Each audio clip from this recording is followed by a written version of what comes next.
Vamos fazer agora a análise da luta entre Thiago Marreta, que vai enfrentar aí o Alexander Rakic. Vamos ouvir aqui a análise do nosso Capitão Carisma. Mas antes, não se esqueçam de se inscrever em nosso canal, ativar o sininho para receber as notificações. E lembrando que na descrição aqui do vídeo tem um link das nossas redes sociais, Facebook, Instagram, Twitter e o nosso grupo do Telegram, que também está aqui embaixo. Se você quiser ser um apoiador do nosso canal, aqui na descrição também tem um link e você recebe aí todos os palpites de todas as lutas, de todos os eventos do UFC. Então, se você quiser receber os palpites, venha ajudar o nosso canal e seja membro. O Capitão Carisma também oferece consultorias em apostas. Então, se você é apostador e quer fazer as apostas mais seguras, procura o Capitão Carisma. O link também vai estar aqui na descrição. Bom, vamos falar agora de luta. Capitão Carisma, Thiago Marreta, que lutava na categoria de baixo. O capitão era peso médio. Acabou subindo de categoria após vencer o Kevin Holland. Ele estava ali vindo bem até na categoria de baixo. A gente até estranhou na época a decisão de estar subindo, mas depois da performance que ele desempenhou na categoria, a gente já percebeu ali como estava fazendo diferença para o Thiago Marreta esse corte de peso. Nocauteou o Eric Anders, nocauteou o Jimmy Manuwa, nocauteou o atual campeão da categoria, aí, o Jan Blachowicz, e enfrentou o John Jones na primeira luta mais difícil que o John Jones já teve, né? Foi uma lutaça, o John Jones saiu na cadeira de rodas, uma luta que foi decisão dividida. Nós aqui pontuamos para o Thiago Marreta, nós e algumas mídias especializadas também. E na sua última luta, capitão, bem contra bem, o Thiagão enfrentou aí o Glover Teixeira e o Glover acabou levando o melhor naquela ocasião. Finalizou aí o Thiago Marreta no finalzinho do terceiro round. Eu quero, você que é o nosso analista aqui do canal, vai trazer para mim mais essas informações. Thiago Marreta rompeu todos os ligamentos, não lembro se dos dois joelhos ou foi só de um joelho, na luta contra o John Jones. Você já sentiu diferença do Thiago Marreta na luta contra o Glover, Barbie? E como é que você acha que o Marreta vai estar vindo para esse combate? Ou não teve nada a ver com a lesão ou com a recuperação? O que você acha? Bom, muitas coisas têm que ser faladas aí. Para começar, eu realmente pontuei a luta contra o John Jones para o Marreta e eu considero esse um resultado incorreto. Não dos piores que eu já vi na vida, mas considero efetivamente incorreto. E, é uma pena o que aconteceu nessa luta, porque o Marreta, essencialmente, ele se lesionou acertando chutes. Sabe, ele estourou o joelho. Eu não consigo passar para vocês o tanto que ele obliterou os dois joelhos. Mas, basicamente, eu não ficaria surpreso se o joelho se a parte de baixo da perna dele estivesse pendendo, só presa pela pele e pelo osso, porque, pelo amor de Deus, ele estourou praticamente tudo ali. Então, é desse tipo de lesão que, sim, o que o Marreta fez ali foi incrível, surpreendeu todo mundo, surpreendeu a gente, surpreendeu o John Jones, surpreendeu todo mundo, o tanto que ele tinha evoluído como lutador, o tanto que ele se mostrou diferente, o tanto que ele se mostrou estrategicamente mais adepto e preparado para lutar com o Jones, mas ao mesmo tempo ele se danificou fisicamente de um jeito que às vezes significa o final de uma carreira. E eu não quero falar isso tentando condenar o Marreta de forma alguma. Eu achei que ele voltou bem contra o Glover até, mas só que é uma lesão que, você vai sentir o joelho diferente por muito tempo.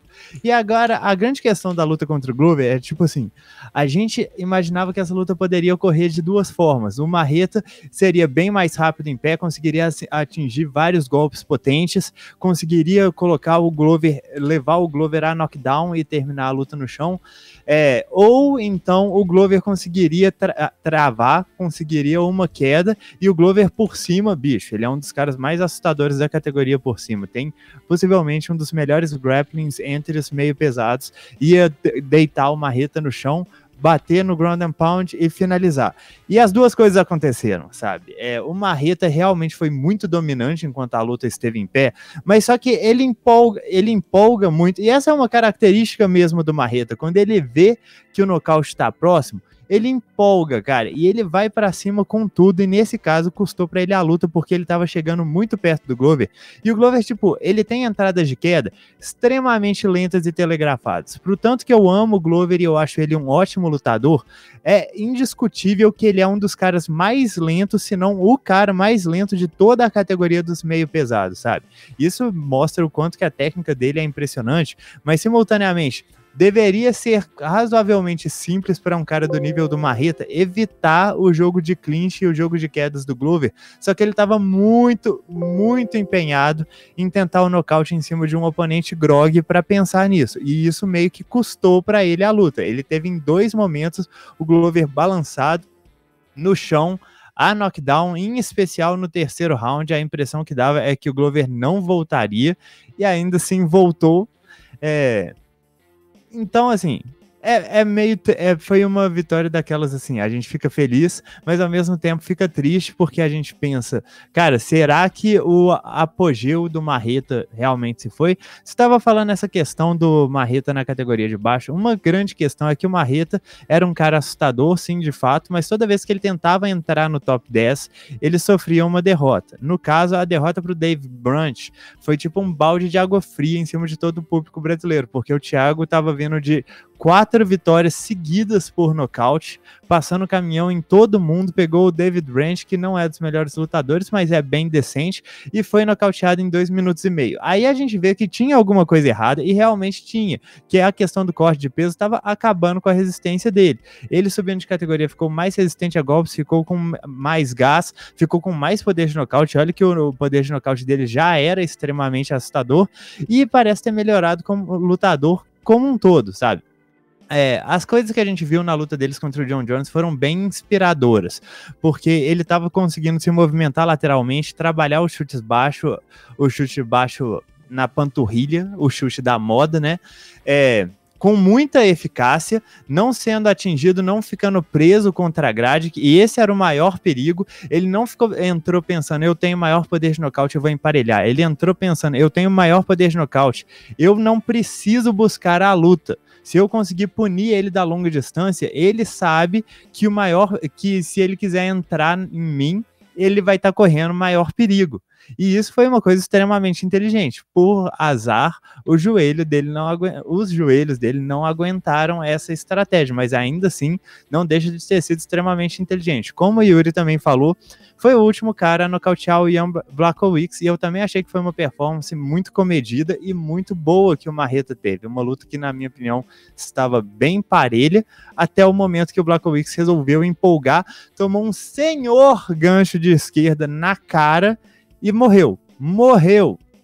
E agora vamos falar do que o Marreta gosta de fazer. Para começar, ele gosta muito de chutar baixo, ele gosta muito de trabalhar nas 2 bases, ele troca o tempo todo, ele tem bons ganchos das 2 bases, ele tem bons diretos, é um cara que consegue trabalhar de forma metódica, mas ele também consegue ir para pancadaria e acertar bons golpes no oponente. Ele tem bons cotovelos, quase nunca usa, mas ele tem bons cotovelos. Tem uma defesa de queda sólida, não vou dizer que é das melhores do mundo, mas é sólida, ele é um cara forte, não tem tantas dificuldades assim de lidar com clinch de adversários. E fora isso, a questão dos chutes dele, não são só chutes na perna, né? Ele gosta de dar chutes rodados, ele gosta de dar chutes laterais, ele gosta de chutar o corpo dos adversários, tudo que ele puder fazer. Ele é um cara extremamente explosivo, extremamente versátil e tem fundamentos de kickboxing muito técnicos, kickboxing e Muay Thai. Eu acho, na verdade, impressionante que um cara que tem o background do Marreta consiga desempenhar um kickboxing tão técnico dentro do octógono, sabe? Porque a expectativa que eu sempre tenho a respeito dele é que ele não vai ser tão técnico, ele vai ser mais brutalidade. Mas, na verdade, ele sabe colocar os golpes com muito esmero, ele sabe bater com potência e sabe bater com precisão. A questão é que ele é um cara que gosta do sangue, ele sente o cheiro de sangue e aquilo possui o cara. Você vê, isso em alguns casos é uma qualidade, em outros pode custar a luta. Pois é, capitão. Do outro lado, a gente tem um atleta também aí muito bom, o Alexander Rakic. Na sua última luta, enfrentou aí o Anthony Smith, perdeu para o Volkan Ozdemir em sua penúltima luta que você vê aí do Rakik? O que ele vai estar trazendo para enfrentar o Thiago Marreta? Ele que tem aí um pouco mais alto, tem um pouco mais de alcance. O que o Rakik vai estar trazendo, o capitão, para enfrentar aí o Thiago Marreta nessa luta? Então, se a gente estava comentando a respeito do Marreta ser um cara que sente cheiro de sangue e vai pra pancadaria, eu acho que o Rakik, meu ex-garoto Rakik, pode ser exatamente o contrário disso. Eu acredito que ele seja um dos caras mais sem sangue que você vai ver em todo o UFC, sabe? Ele é um cara que, se ele tem a mínima oportunidade de não terminar a luta, ele não vai terminar. A não ser que o adversário esteja realmente entregue, ele não vai pro nocaute, sabe? E isso é uma coisa que pode ser muito frustrante. Na luta dele contra o Anthony Smith, isso eu lembro direitinho de ter recomendado. Cara, uma aposta no Rakik por decisão aqui é uma aposta bacana, porque eu conheço o cara. Ele é sem sangue. Com 30 segundos de luta, ele estourou a perna do Anthony Smith.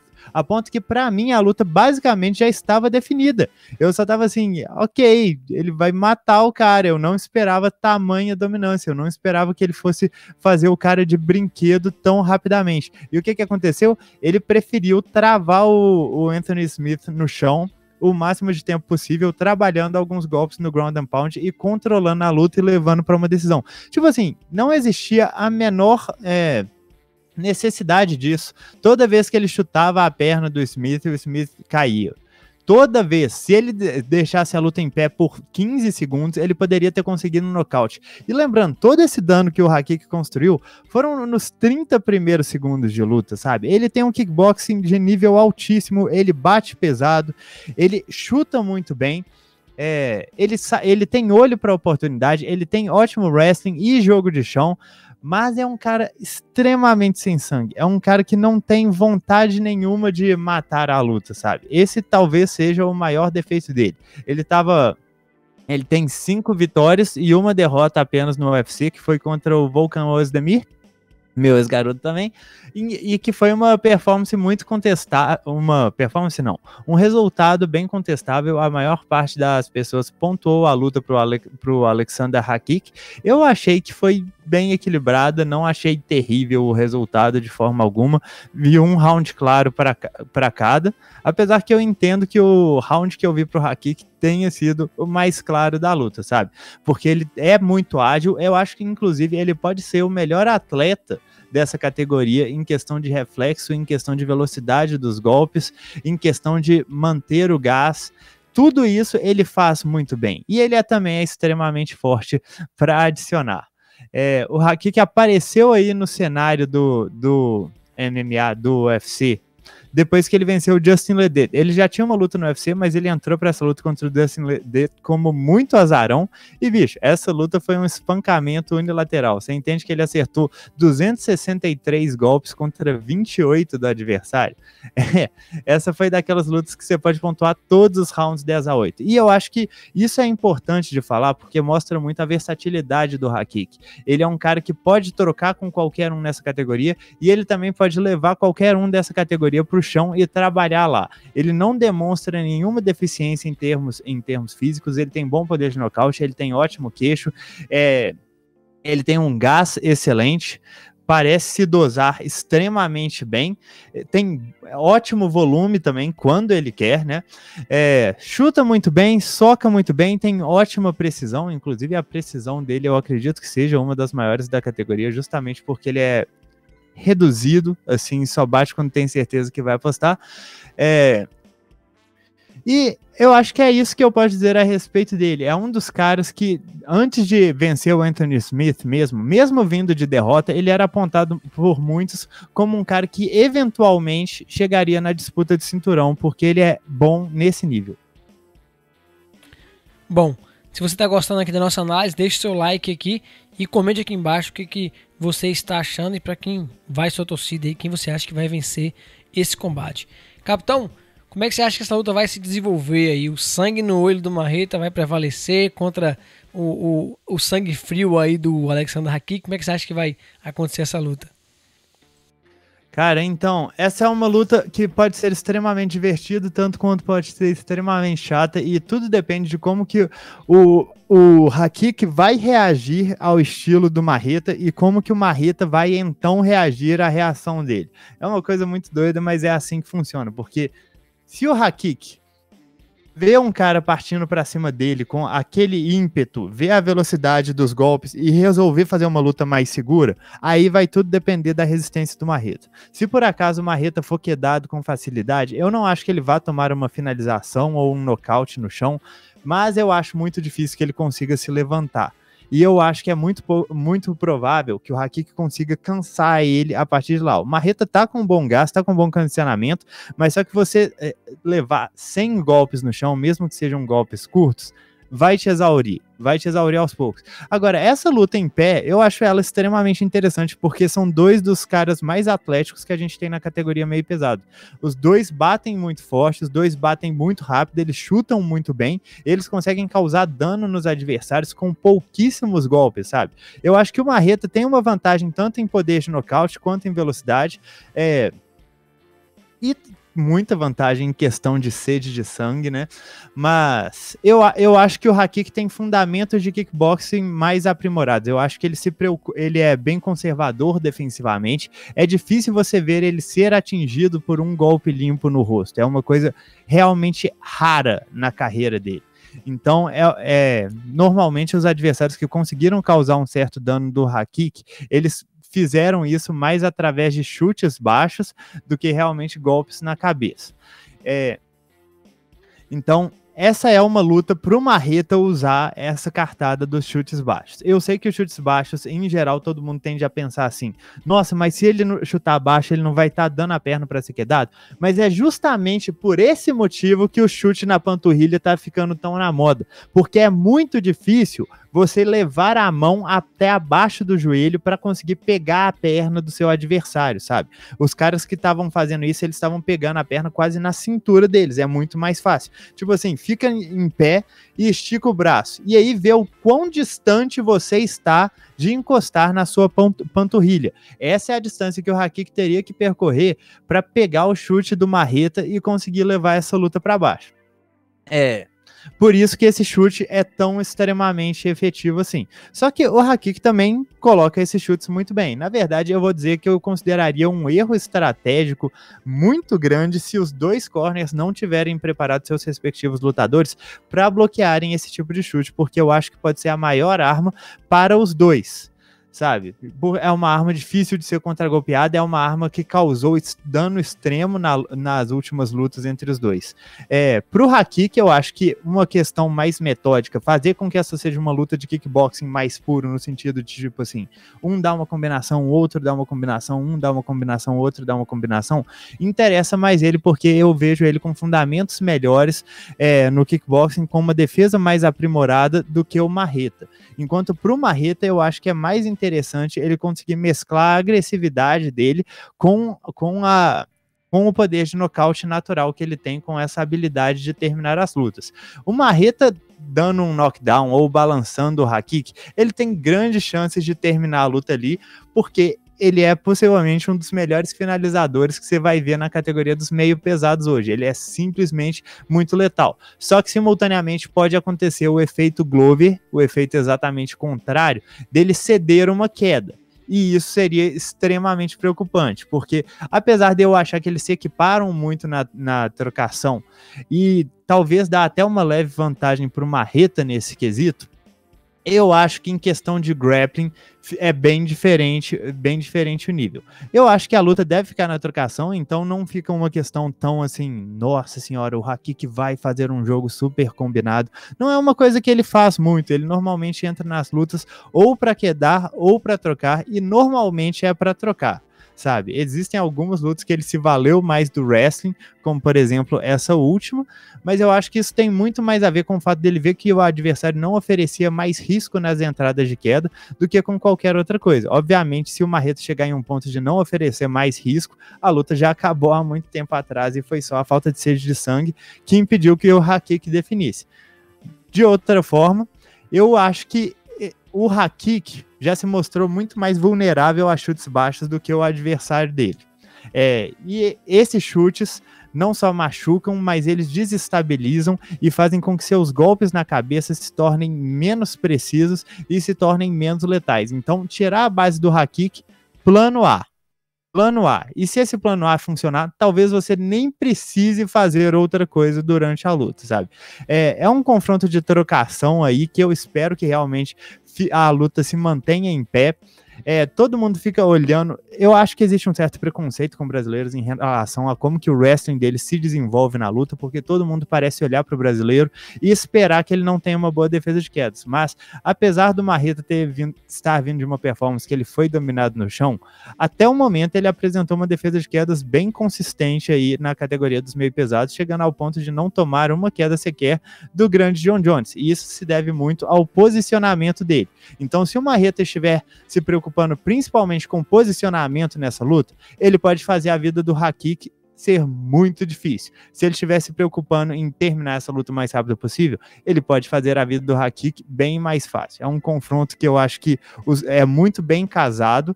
A única tristeza aqui é que o Marreta pode ficar com 3 derrotas seguidas ou o Hakick pode ficar com 2 derrotas nas últimas 3 lutas. Então, nesse sentido, é uma coisa meio triste, porque mesmo com essa sequência ruim, eu não sinto que nenhum dos dois mereça estar fora dos tops dessa categoria.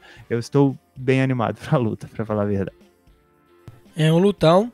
Tá aqui a nossa análise. Se você concorda aqui com o Capitão Carisma, deixe seu comentário. Se discorda também, não se esquece, hein? Se inscreve no nosso canal, deixa logo o seu like aí para poder você contribuir aí com o nosso canal e deixa um comentário aqui para quem vai a sua torcida, quem você acha que vai vencer esse combate. Se você quiser receber os nossos palpites, aqui na descrição tem um link para você ser membro e ajudar aí a gente continuar com o nosso trabalho e receber todos os palpites de todas as lutas e todos os eventos do UFC. A gente se vê na próxima análise.